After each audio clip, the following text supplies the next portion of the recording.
2 dzīvokļi pie Daugavas, Rīgā. Nemaksā miljonu. Nāks ciemos, ja? Skaties.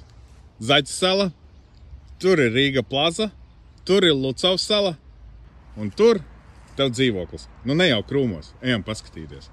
Tur biju tikko, ja mēs pagriežamies pa labi, ceļš līdz mājai, nu es nezinu, pat minūti neaizņem.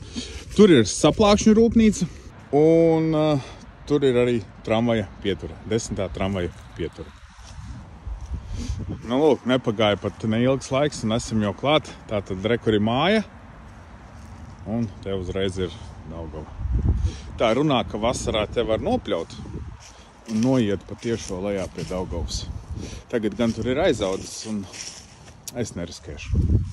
Ieejot pagalmā mūs sagaida sausā tolete, bet dzīvokļos ir ievilkta kanalizācija, tāpēc par šo vispār nebūs jāuztraucās. Un, jā, malkas šķūnīši, jo dzīvokļi apkurināmi ar malkas apkuri. Un te ir tāds pagalms, kur var novietot arī automašīnas. Tur ir ieeja mājā, bet pirms iesim iekšā, aiziesim no ielas puses, parādīšu, kā izskatās. Tramvaja sliedes pie mājas, kā jau minēju, tur tālāk pietura. Un šādi izstāsta fasāde. Nu, paiesim bišķīt tālāk. Nu, tā jums labāk redzams. Par fasādi vēl ir atsevišķs stāsts, jo, kā redzams, tā nav tajā labākajā stāvoklī, bet īpašniekiem ir plāns.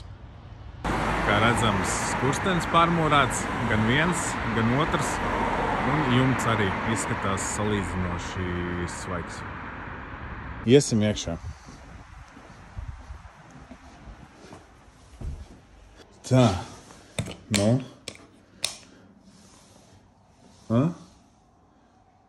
Kāpēc mirgo? Labi, parādīšu dzīvokli. Tātad dzīvokļi atrodas pirmajā stāvā. Viens pirmās durvis, ja, tātad iziet uz pagalmu logi. Un tālākais dzīvoklis, attiecīgi, logi ir uz ielas pusi. Ienākot dzīvoklī, mūs sagaida virtuves zona. Redzam, ka ir elektriskā plīts, leduskapis, izlietne. Šeit ir duša. Duša un toleti. Un veļas mašīna, ja, kas nav tam dzīvoklim, iekšā dzīvoklī. Un šeit dzīvojamā istaba. Šis dzīvoklis 25 kvadrātmetri. Iespēja savienot arī ar blakus dzīvokli, jo, kad tā māja tika celta, tad jau te bija viens dzīvoklis. Šeit var redzēt, laikam pat, ja ieskatās, tad var redzēt, ka te ir kādreiz bijušas durvis. Cik es redzu, tad īpašnieki gan šim dzīvoklim, gan otram dzīvoklim apsilda ar radiatoriem, un krāsni nemaz neizmanto. Un, kad es jautāju, cik tad aiziet ziemā daudz tā krāsnes, cik daudz vajag kurināt, tad nemaz nevarēja atbildēt, jo kā šķūnītī bija malka, tā viņa arī ir. Bet, kas attiecās uz komunālajiem maksājumiem, tad šiem dzīvokļiem vidēji 70 eiro mēnesī, cauru gadu, nu, sanāk kaut kā 26 eiro pārvaldīšanas maksa, 26 eiro uzkrājums nākotnes remontiem.